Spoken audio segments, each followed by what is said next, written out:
the courtroom fell into an absolute, suffocating silence. You could hear the shallow, trembling breath of a mother as she looked directly at the bench, her voice cracking under the weight of an apology she hoped would change her legal outcome. She pleaded for mercy, invoking the daughter she had left behind, weeping openly before the gallery. But the judge didn't even blink. Looking down with stone-cold finality, the words cut through the room like a scalpel. "You can cry all you want, but I know you're smart enough to know what you got coming to you." In that singular, pivotal moment, the theater of remorse completely collapsed, proving that some actions are simply too profound for tears to wash away. Imagine stepping through your own front door on a quiet night, unlacing your shoes, and walking into what you believe is a family reconciliation, only to be met with a calculated scheme orchestrated by the very mother-in-law sitting calmly at the kitchen table. Or picture an innocent child, completely defenseless, left entirely alone in a freezing, pitch-black utility area while their caretaker sleeps soundly just a few hundred feet away in a heated room. These are not scenes pulled from a fictional thriller script. They are the chilling, documented realities of lives permanently altered by the very people who were legally bound to protect them. Before we look into the hidden depths of these investigations, we must issue a solemn advisory. The accounts detailed in today's episode are profoundly intense and involve severe breaches of trust, systematic failures, and compromised boundaries that occurred within the most vulnerable corners of our communities. If you choose to stay, please prepare yourself. The legal and digital evidence we are about to uncover is heavy, precise, and will linger with you long after the screen goes black. For those of you returning to continue this journey with us, we want to extend our deepest, most sincere gratitude. To everyone who has clicked that like button, dropped a thought in the comments, or shared our videos. You are the true heartbeat of this community. Through your simple actions, you have directly helped the invisible evidence grow from a small passion project into a powerful platform dedicated to tracking institutional transparency and honoring the historical record. Your engagement does more than just move an algorithm. It spreads vital awareness and ensures that these unresolved histories are never quietly forgotten. Thank you for standing with us. If you are new to the channel, we welcome you to our community of truth seekers. We invite you to hit that subscribe button right now and join us as we piece together the fragments left behind at the scene of the investigation. Your subscription directly supports deep, independent research into public records and forensic logs that are often overlooked. As we prepare to untangle these 15 unforgettable cases, we would love to know exactly who is standing watch with us today. Take a brief moment to leave a comment down below and let us know where in the world you are watching from. We begin our structural audit of these legal dossiers, where 15 women crossed lines that can never be uncrossed, executing coordinated plans fueled by calculated intent, manipulation, and cold-blooded evasion.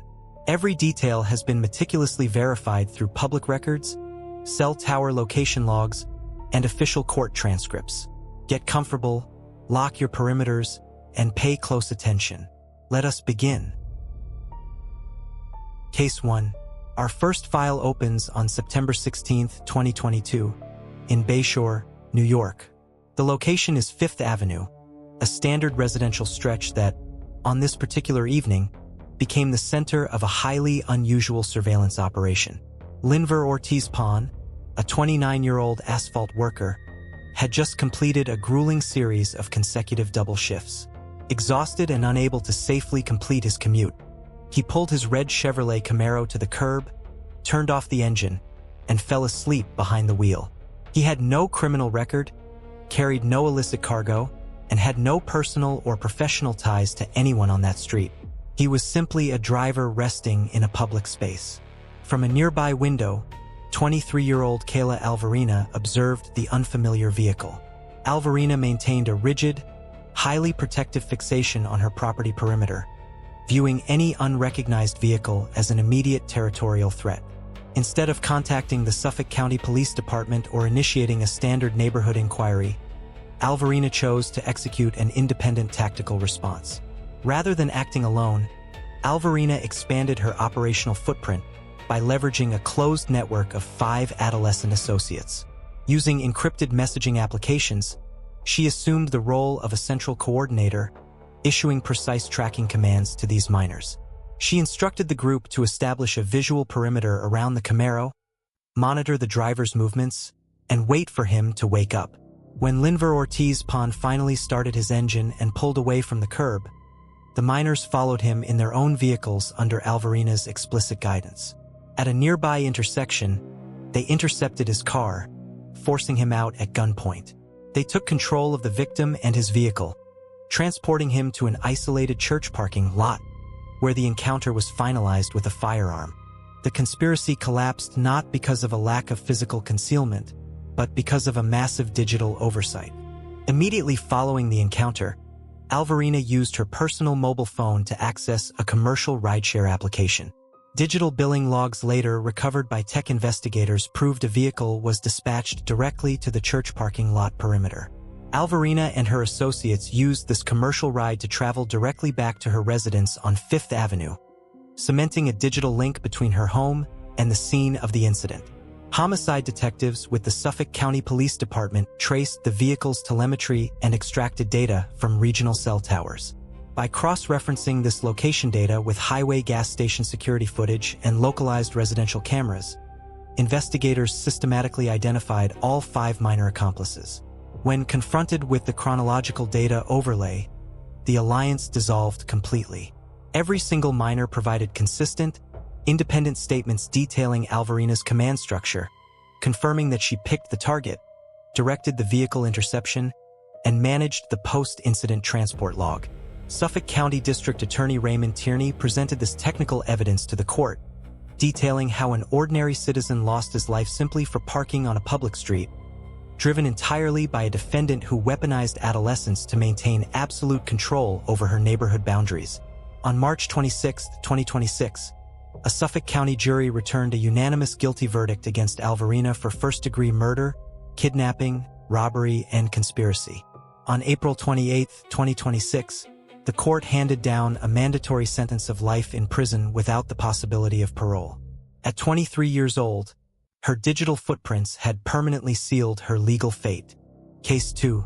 Our second file moves to American Fork, Utah, to analyze a highly calculated domestic conspiracy that unfolded on July 12, 2024. 42-year-old Matthew Rastelli, an independent contractor from California, completed a 600-mile drive through the night. His wife, Catherine, had recently requested marital separation and moved into the residence of her 60-year-old mother, Tracy Grist. The long drive was initiated because Catherine had suddenly contacted Matthew, indicating a desire to salvage their high-conflict marriage and inviting him home. To ensure his seamless arrival, Catherine provided Matthew with the security codes to the gated neighborhood and explicitly instructed him to bypass knocking and walk directly inside the house. Matthew parked his vehicle, left his footwear at the threshold as a sign of respect, and stepped into the residence. Tracy Grist was positioned silently in the kitchen. Rather than greeting her son-in-law, she immediately directed him toward the adjacent living room area.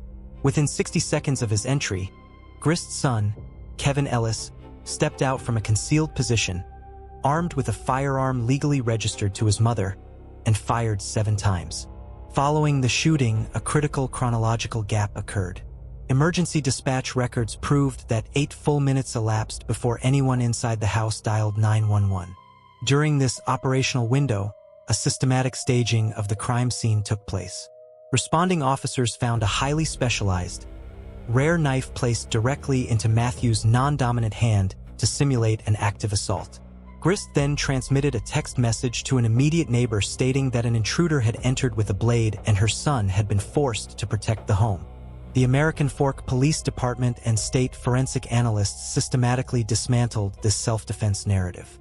The autopsy report delivered a critical blow to the defense. 3 of the entry wounds were located squarely in the victim's back, traveling from back to front, a trajectory completely impossible during a frontal knife charge. Furthermore, the knife handle contained a wealth of genetic material belonging exclusively to the Grist family, while Matthew's DNA was entirely absent from the weapon. Crime scene investigators ran the unique serial identifiers on the rare blade, tracking it back to a niche monthly subscription box service. Financial audits proved Tracy Grist had personally used her credentials to assist a close acquaintance in modifying and canceling that exact subscription order weeks prior. Digital forensics teams subsequently executed a search warrant on Grist's personal hardware. Her internet browsing history revealed a chilling pattern of premeditation. In the days leading up to the ambush, Grist had extensively researched the high-profile Florida case of Donna Adelson, studying the exact legal and tactical methods another family network used to coordinate an action against a daughter's former spouse. Prosecutors established that Grist acted as the central control unit, manipulating her children's protective instincts by fabricating claims of extreme danger. The unified family defense collapsed entirely when Catherine Rastelli accepted a formal plea agreement from the Utah County Prosecuting Attorney's Office. She testified that hours before Matthew arrived, she looked down from the stairs and expressed an explicit desire to stop the plan, to which Grist strictly responded that she did not care and was proceeding regardless.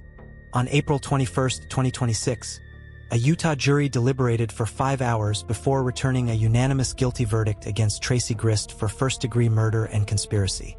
On June 10, 2026, 4th District Judge Roger Griffin handed down her final sentence, ensuring that the architect of this domestic trap would face permanent structural accountability. Case 3. Our third file moves to Santa Fe, New Mexico, to analyze a highly unusual case of digital isolation and psychological control that culminated on October 29, 2022. Grace Jennings, a 19-year-old woman, had been invited to spend the night as a guest inside a converted residential garage structure located behind a primary property. The space was shared by her former boyfriend, Isaac Apodaca, and his current partner, 20-year-old Kiera McCulley. Jennings entered the structure in complete good faith, entirely unaware of a hidden digital plot that had been unfolding via mobile networks for several consecutive days. When detectives with the Santa Fe Police Department secured the scene and seized all electronic devices within the residence, they uncovered an extensive trail of text messaging data. The logs revealed that Apodaca had systematically exploited McCulley's documented psychological vulnerabilities and history of dissociative mental states. To establish complete behavioral control over his partner, Apodaca manufactured a highly structured, completely fictional covert organization that he named Ghost. Through hundreds of encrypted text logs, Apodaca convinced McCulley that she could achieve formal initiation and high-tier advancement within the shadow network under one specific condition. She had to physically eliminate Jennings, whom Apodaca framed as a critical operational rival. McCulley never sought external validation or questioned the reality of this digital hierarchy. Police interrogation logs later revealed that she had already been experiencing unvetted internal fantasies regarding violence, which Apodaca actively weaponized. The text message timelines showed a constant stream of tactical instruction leading directly into the early morning hours of October 29th. While Jennings slept defenseless inside the structure, McCulley armed herself with a 3-foot metal sword kept on the premises. Under the direct coaching of Apodaca's text messages, McCulley executed the directive, deploying extreme force that completely bypassed any opportunity for the victim to establish a defensive posture. Immediately following the event, Apodaca initiated an emergency call, attempting to position himself to first responders as an innocent bystander who had simply discovered a completed crime scene. However, digital forensics teams quickly dismantled his narrative. The outgoing and incoming data signatures on his phone proved he was the central architect of the entire plot, managing the timeline and instructing McCulley throughout the final hours. When confronted with this electronic evidence, Apodaca offered a weak defense, claiming he was only transmitting messages back in casual correspondence so he could clear his device and rest. This case stands as a stark forensic lesson in the hidden dangers of insular, closed-network grooming, where automated text streams can completely overwrite real-world moral boundaries. In February 2025, Kiera McCulley entered a negotiated guilty plea to second-degree murder, resulting in a sentence of up to 30 years within the New Mexico Corrections Department. Apodaca took a different legal path, physically tearing up his signed plea agreement directly in front of the bench. His independent trial remains a high-priority tracking metric on the active judicial calendar for late 2026. Case 4. Our fourth file moves to Jacksonville, Florida, highlighting how an unmanaged healthcare lapse can result in a sudden breakdown of public safety monitoring systems. On July 2, 2025, at 3:48 in the morning, Patrol units with the Jacksonville Sheriff's Office responded to an emergency call at the Cross Creek apartment complex on the city's west side. Behind a residential stairwell, officers located the body of 41-year-old Waduda Woodley. The physical scene immediately pointed to intense, targeted violence, but the most unusual element was a white sheet of paper resting directly on the victim's chest. Written in bright green highlighter, the note read, "Pedo touches children." Detectives immediately secured the perimeter and executed a search warrant on a nearby apartment belonging to 21-year-old Journey McGrew. As she was being detained by responding officers, McGrew asked a single question: "Is he still alive?" Inside her apartment, forensics teams uncovered an undeniable physical trail.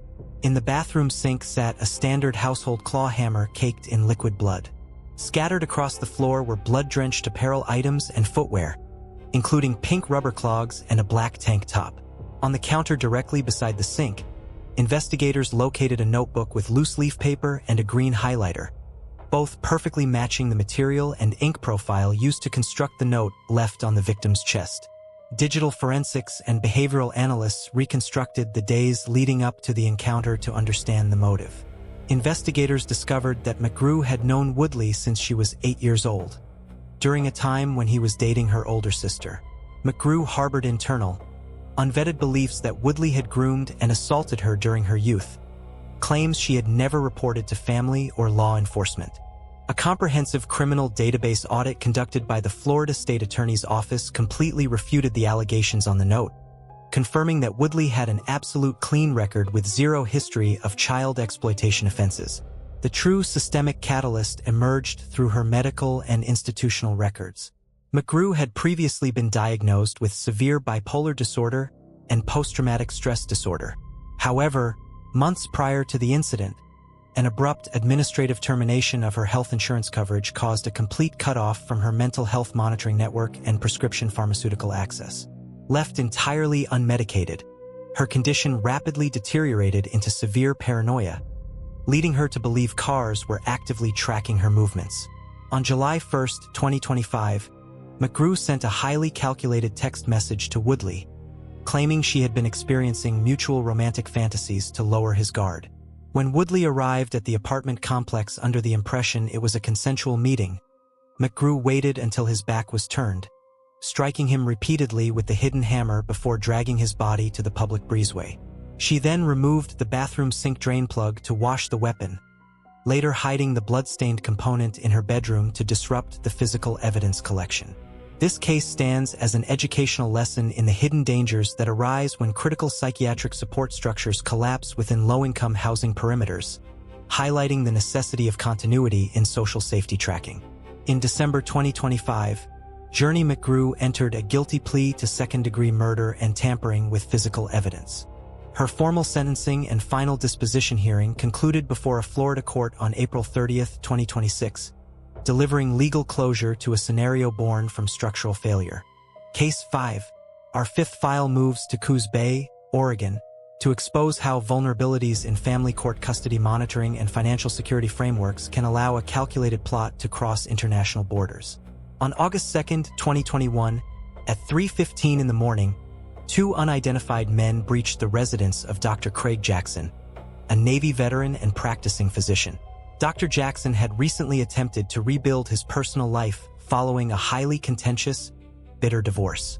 His new spouse, Amy, awoke to the presence of two figures standing over their bed in the dark. Amy retreated beneath the mattress to seek cover as a physical struggle erupted in the room, followed quickly by gunfire. When the intruders fled and she emerged, she located Dr. Jackson unresponsive in the hallway. He had been targeted first in the lower body, then finalized with a close-range trajectory to the head. The tracking of the perpetrators immediately shifted to the terrain behind the home, which descended down a steep, brushy cliff toward Highway 101. Along this escape route, Coos County Sheriff's deputies located a single discarded latex glove. Forensic technicians extracted a latent touch DNA profile from the material. When investigators executed a search warrant at the residence of Dr. Jackson's ex-wife, Raina Jackson, located 20 miles away, they recovered a discarded shirt in the exterior bushes. The genetic profile from the latex item matched the shirt completely, establishing a direct physical link between her property and the flight path used by the perpetrators. A subsequent financial audit by white-collar crime investigators uncovered a clear economic motive. The former couple's divorce had been financially devastating. In January 2020, Reina had legally lost custody of their daughter, Isabella, and her $5,000 monthly alimony allocation was scheduled to expire in exactly 5 months. Financial database tracking revealed that mere days after the incident, a fraudulent check for $40,000 was drawn directly from Dr. Jackson's Navy Federal Credit Union account and deposited into an unrelated name. Before law enforcement could execute an arrest warrant, Reina exploited gaps in international border tracking, fleeing the country to Guatemala and taking their young daughter, Isabella, with her. She successfully evaded tracking for nearly 2 years. However, on June 14, 2023, intelligence indicators signaled she had boarded a flight returning to the United States. Deputy United States Marshals intercepted her the moment she stepped off the aircraft at Atlanta's Hartsfield-Jackson International Airport. To delay her identification, she initially provided booking officers at the Clayton County Jail with a false identity, claiming she was a displaced individual from Jonesboro, Georgia. This case serves as a vital lesson in the hidden dangers of high-conflict domestic disputes, highlighting the necessity for immediate border alert systems when custody boundaries are compromised.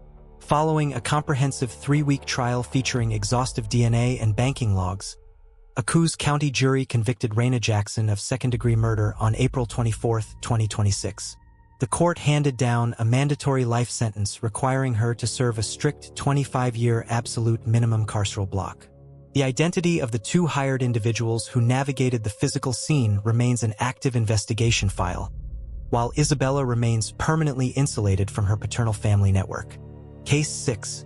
Our 6th file shifts to Herndon, Virginia, exposing how a digital platform and an international cultural exchange program were systematically exploited to construct a lethal trap. On February 24, 2023, at 7:30 in the morning, 39-year-old Joseph Ryan arrived at a residential property, walked through an unlocked front door, and ascended the stairs. He believed he was fulfilling a consensual, prearranged adult fantasy coordinated online through a niche digital networking platform called FetLife. In reality, Ryan was completely unaware that he had been digitally steered into a physical layout designed to terminate his life. The trap was engineered from within the household by the resident husband, Brendan Banfield, and the family's 22-year-old living au pair, Juliana Perez Magalhaes. Digital forensics teams with the Fairfax County Police Department seized the household electronics and uncovered that Banfield and Magalhaes were engaged in an undisclosed relationship. Together, they had manufactured a fraudulent user profile using the real identity of Banfield's wife, Christine Banfield. They used this profile to target, groom, and instruct Ryan to enter the home under precise timing parameters, explicitly commanding him to simulate a violent domestic encounter and to ignore any verbal resistance. On the morning of the event, the co-conspirators executed a coordinated timeline to establish an alibi. Brendan Banfield concealed his wife's personal mobile device and drove to a local McDonald's facility, ensuring his presence was captured on commercial security cameras. Simultaneously, Magalhaes loaded the couple's 4-year-old daughter into a vehicle, positioned herself as a lookout at a nearby cul-de-sac, and transmitted an immediate cellular alert to Brendan the moment Ryan's vehicle entered the residential perimeter. Magalhaes then brought the young child back inside, moving her straight to the basement level. Brendan entered the upper floor, announced himself as a law enforcement official, and fired upon Ryan. He then climbed onto his spouse, Christine, using a sharp instrument to inflict repeated fatal injuries to her neck.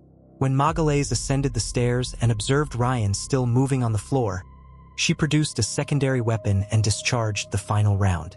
The pair then initiated an emergency call, reporting the scenario to first responders as a spontaneous home invasion.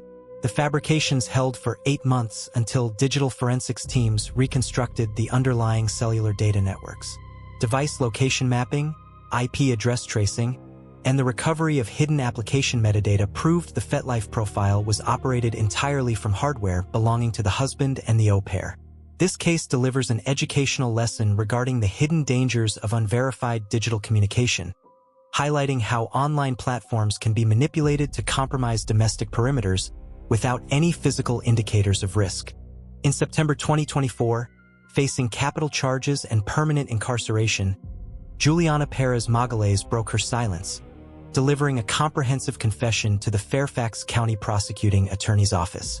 On February 13, 2026, the presiding judge took an extraordinary step, completely rejecting a lenient plea agreement that would have allowed her immediate release. Citing the calculated gravity of the setup, the court imposed a 10-year carceral sentence, the statutory maximum allowed for manslaughter within the Virginia Department of Corrections. Brendan Banfield's independent legal tracking continues to move through the state judicial complex. Case 7.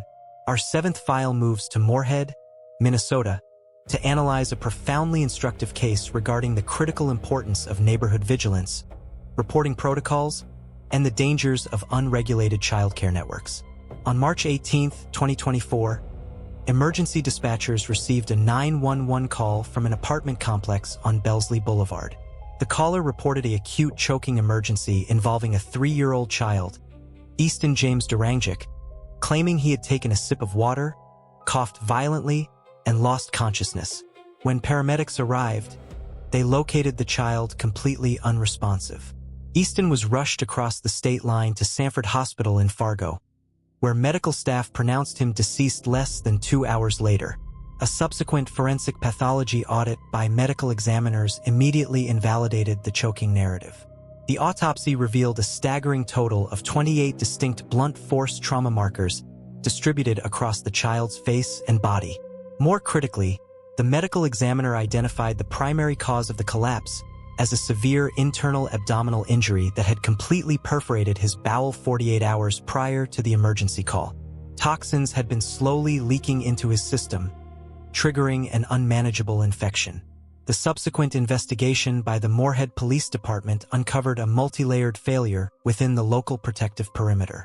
Easton had been left in the apartment 7 months prior by his biological mother through a completely informal, unrecorded agreement. There was no social services documentation, no licensing, and zero regulatory oversight. When digital forensics teams extracted the text messaging history from the mobile devices of his 21-year-old primary caretaker, Cheyenne Erickson, and her partner, Rosa Garza, they uncovered a deliberate effort to evade detection. The logs proved that both caretakers had watched the child's physical condition actively deteriorate for 2 solid days. He was vomiting, feverish, and experiencing severe respiratory distress.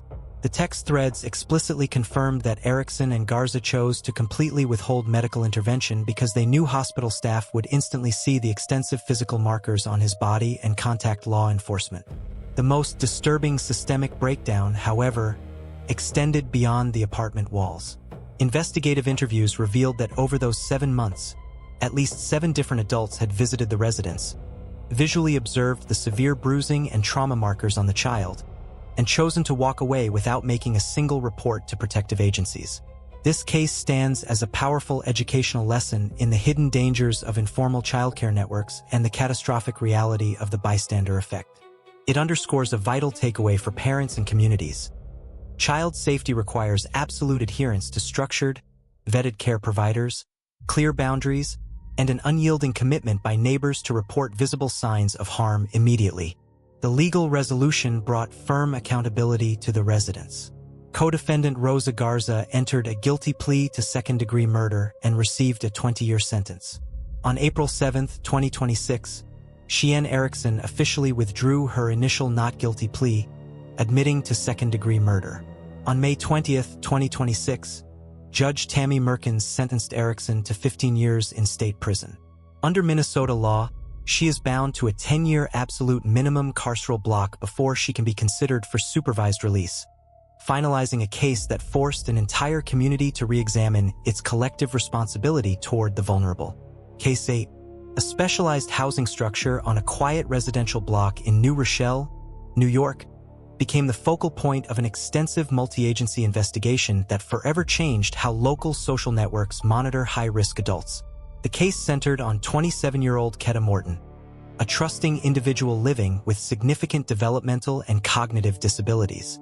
Seeking independence, Keta entered a third-floor apartment managed by a local acquaintance, Kenya Tilford. Because Keta functioned outside structured state-sponsored assistance programs, she slipped into an unregulated residential arrangement completely devoid of social services tracking or community oversight. A comprehensive forensic audit of the property and subsequent neighbor interviews revealed that over a 90-day window during the summer of 2023, Tilford completely inverted her role as a trusted point of contact. She systematically isolated Keta from her extended family, trapping her inside the apartment boundaries and subjecting her to escalating physical restriction. Because of her cognitive vulnerabilities, Keta depended entirely on Tilford for daily sustenance, lacking the communication tools or mobile access needed to alert local law enforcement or signal for emergency assistance.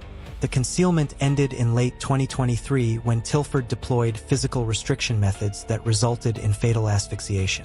When detectives with the New Rochelle Police Department processed the scene and initiated a broader behavioral forensic tracking operation, they realized the exploitation extended far beyond a single instance.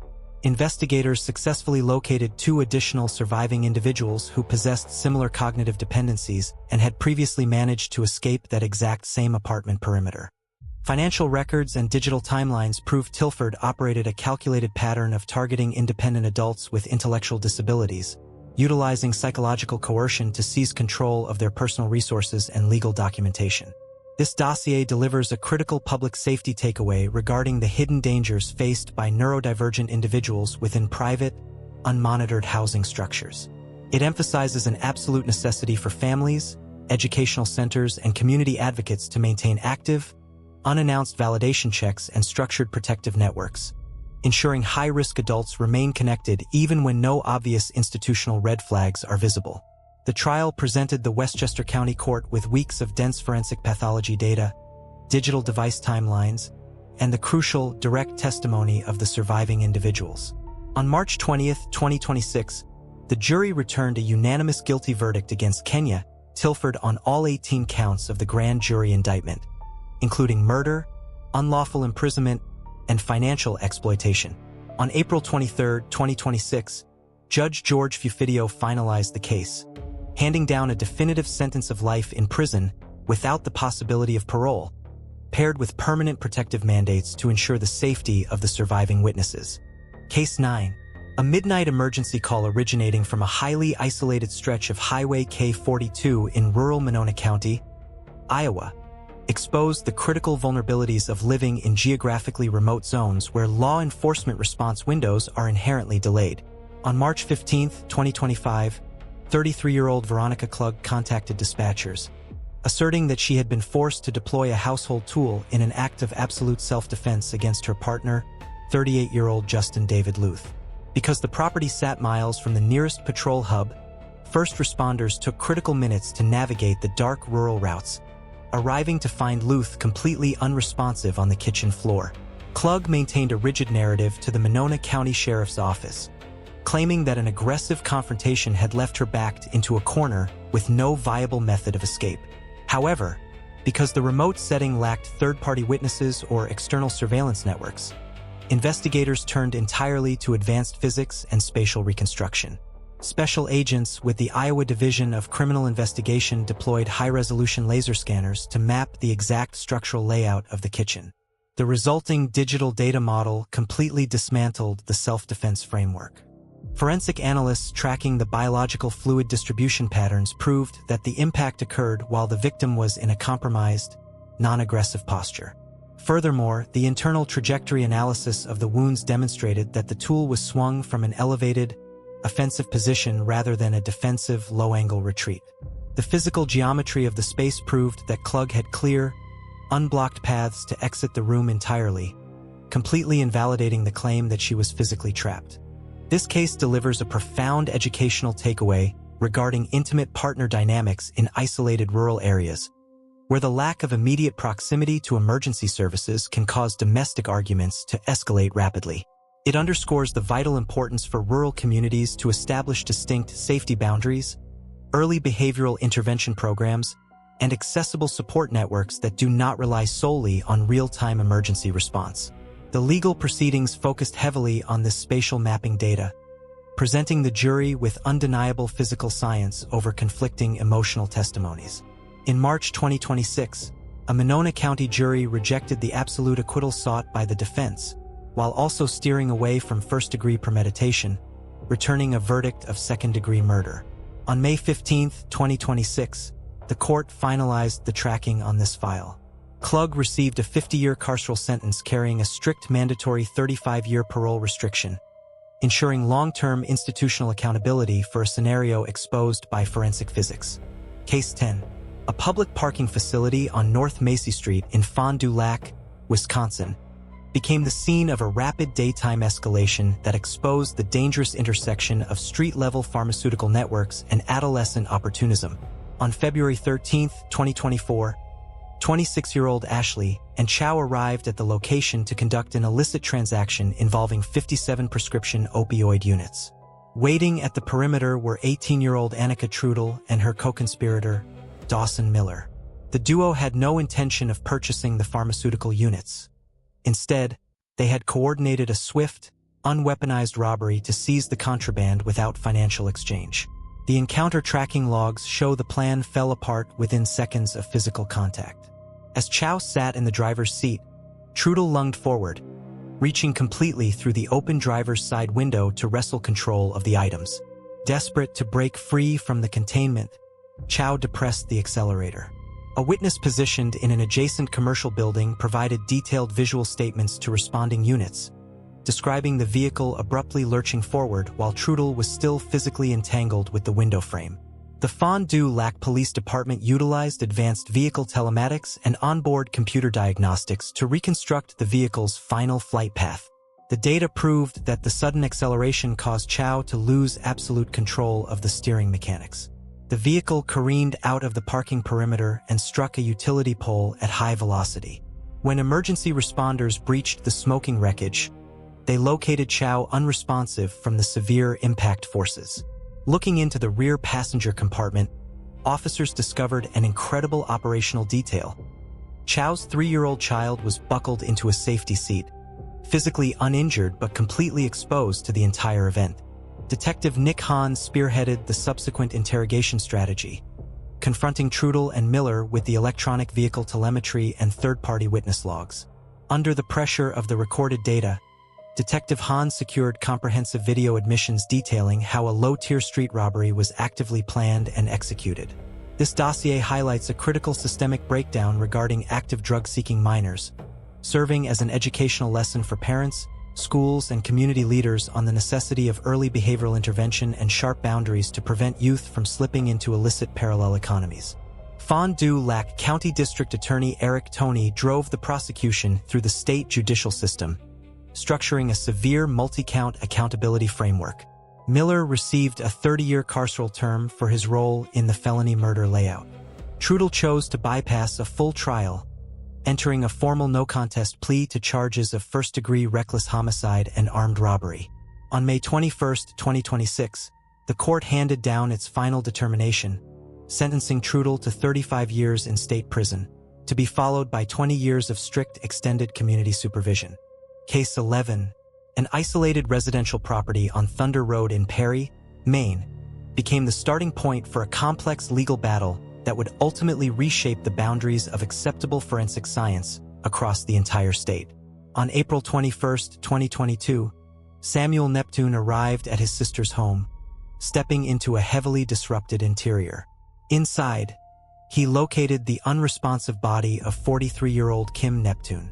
A subsequent autopsy report from state medical examiners detailed an intense encounter involving 484 individual physical trauma markers inflicted by a sharp household tool. Crucially, the pathology team determined that an anterior vascular injury caused the victim to lose total consciousness within 2 minutes, establishing a precise chronological window for the event. The Washington County Sheriff's Office immediately launched an extensive regional tracking operation. Investigators secured video surveillance logs from a nearby commercial retail store captured on the night of the incident. The footage displayed a figure wearing a distinct, full-face mask navigating the area near the residence. Simultaneously, financial database tracking uncovered an immediate, unauthorized withdrawal of $700 from the victim's personal bank accounts, linking the financial theft directly to the timeline of the encounter. When detectives detained 41-year-old Kay Brackett, they lacked direct eyewitnesses or definitive genetic material linking her to the interior of the home. To bridge this evidentiary gap, the prosecution introduced a highly specialized expert, a forensic podiatrist. This specialist analyzed footwear impressions left on the internal wooden staircase of the Thunder Road home. By evaluating the specific wear patterns and weight distribution markers within the prints, the expert confidently testified that Brackett's unique gait matched the physical tracks at the scene, securing a conviction and a 55-year prison sentence in late 2023. However, this case stands as a profound systemic lesson in the hidden dangers of introducing unverified, unscientific methodologies into the judicial process. True child protection, family security, and public safety rely entirely on investigative integrity. When courts validate unreliable tracking methods, the true mechanics of a crime remain obscured, preventing genuine community resolution. The structural breakdown in the state's scientific evidence led to a historic appellate challenge. On February 5, 2026, the Maine Supreme Judicial Court issued a unanimous, exhaustive 42-page judicial reversal that completely dismantled the original conviction. The High Court ruled that forensic podiatry failed to meet the rigorous scientific standards required for admissibility in a capital trial, labeling the footprint comparison methodology inherently unreliable.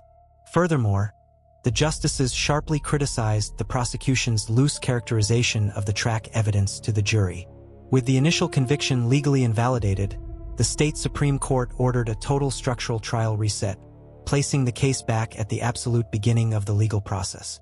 Case 12, an industrial perimeter line cutting through Schenectady, New York, became the focal point of a systemic multi-agency investigation that exposed the catastrophic intersection of severe substance abuse and unmonitored security boundaries.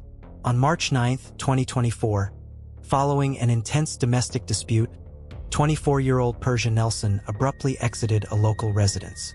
She stepped out into freezing winter conditions completely unequipped for the weather, carrying her 10-month-old infant daughter, Halo Brandon.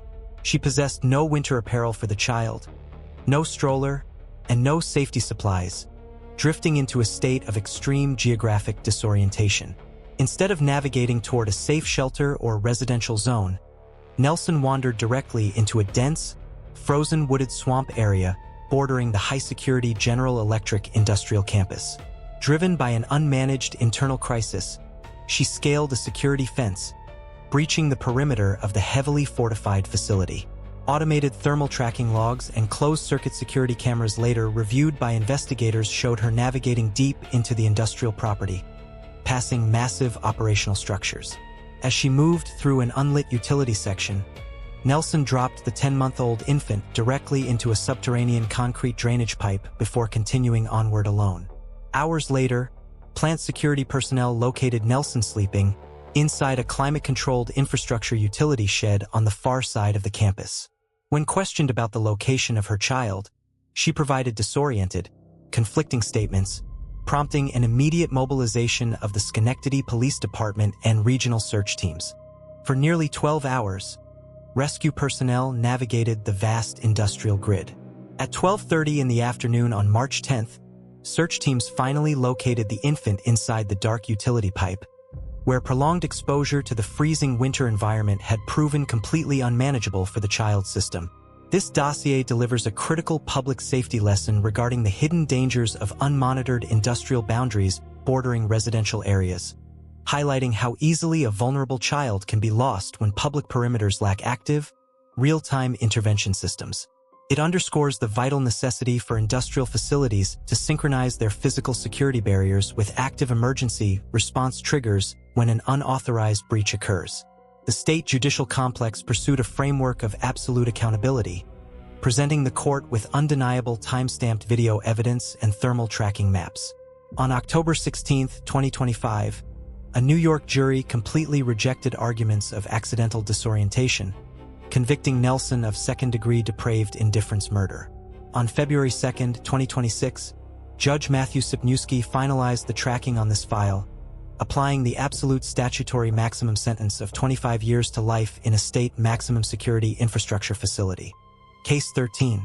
A chaotic parking lot outside a crowded commercial venue in Alexandria, Louisiana, became the focus of an extensive ballistic and forensic examination that set a new precedent for firearm accountability in the region.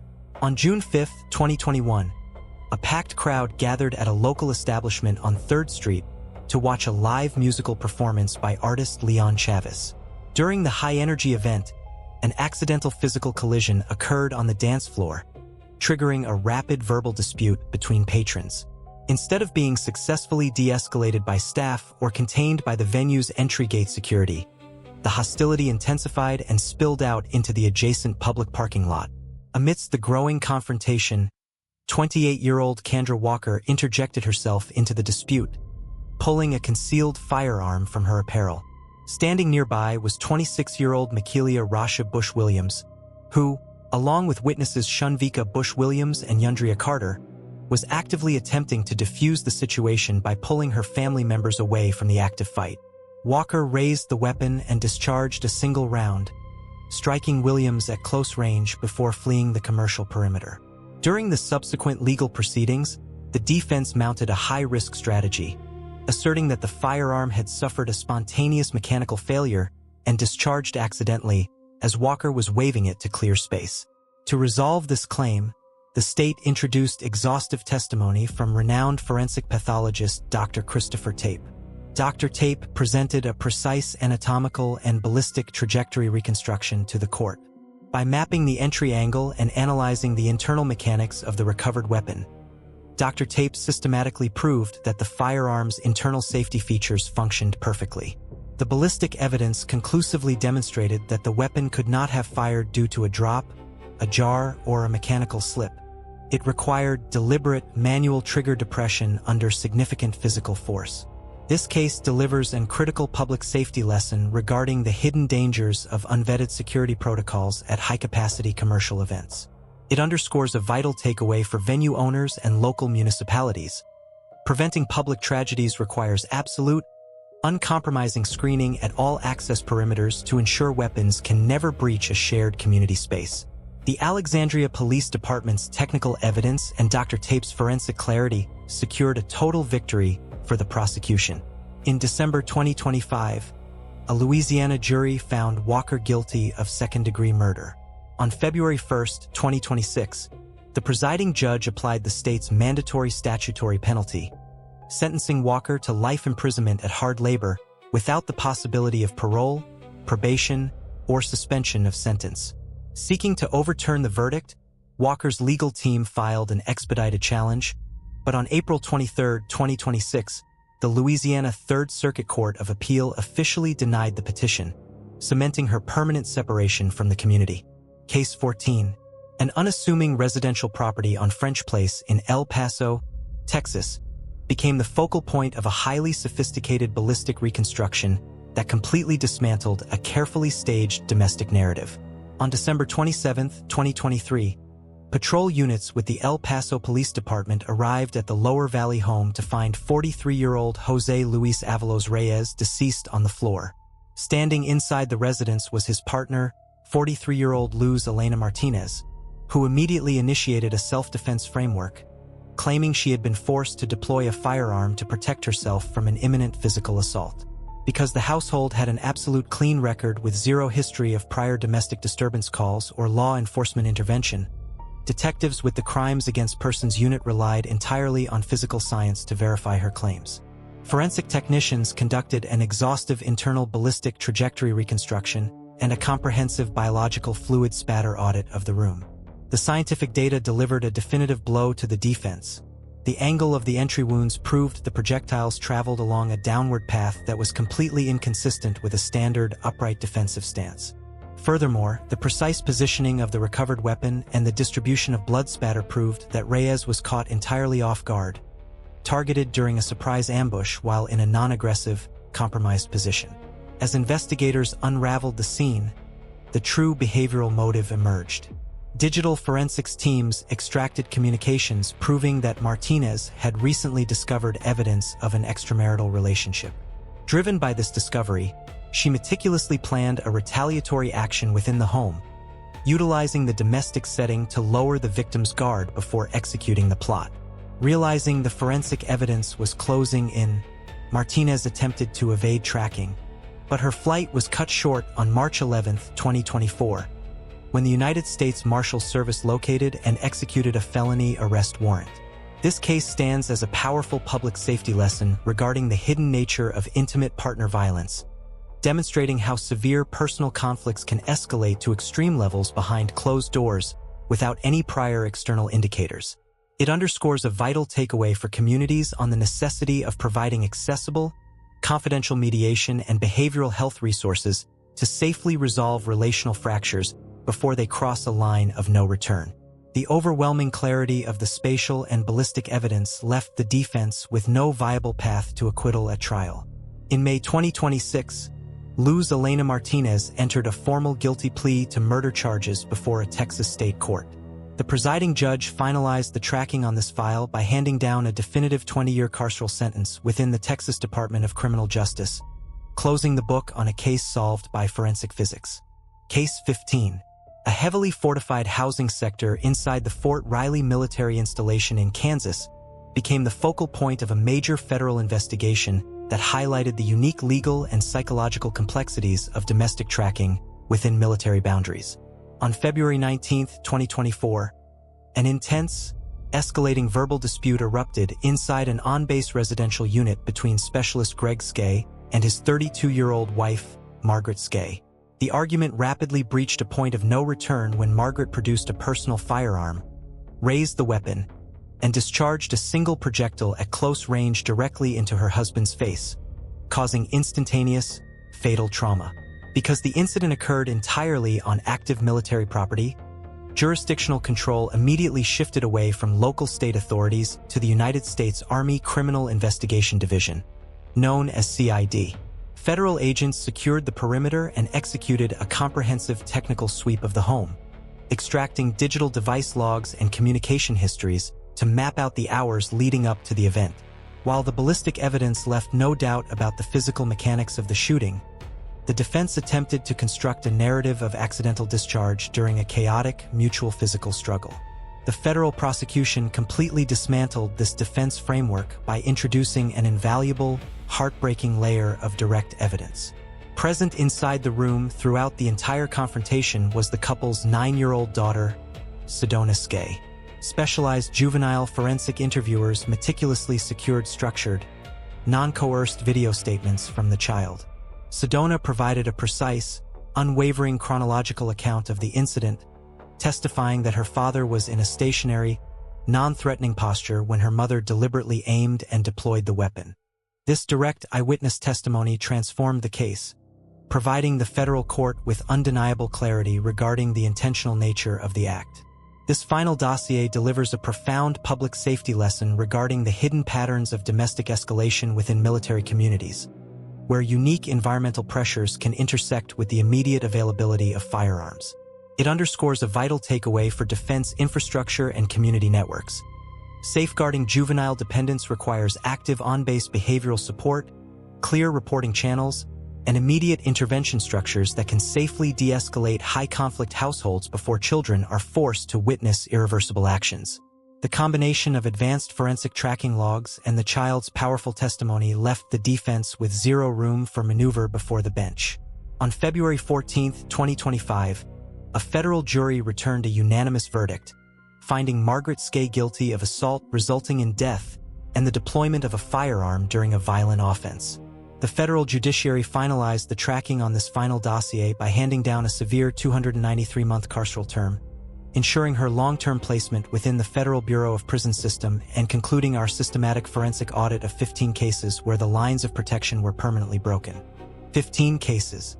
15 distinct scenarios where established legal, social, and personal boundaries were completely obliterated. From the exploitation of digital networks and the weaponization of minor peers to the silent failures of neighborhood reporting silos, the evidence leaves us with one unmistakable conclusion. Safety is not a passive state. True prevention requires absolute vigilance, structured safety education, and the courage to voice concerns when we witness the early markers of vulnerability or systemic breakdowns. These case files serve as an enduring reminder that while technology logs our final actions with absolute mathematical precision, the responsibility to protect the vulnerable rests entirely with us. Thank you for standing watch with us today on the invisible evidence. Please use the comments section below to share your perspectives on how communities can better coordinate to bridge these tracking gaps and prevent these structural breakdowns before they manifest. Maintain awareness, secure your perimeters, and we will see you in our next investigative dossier.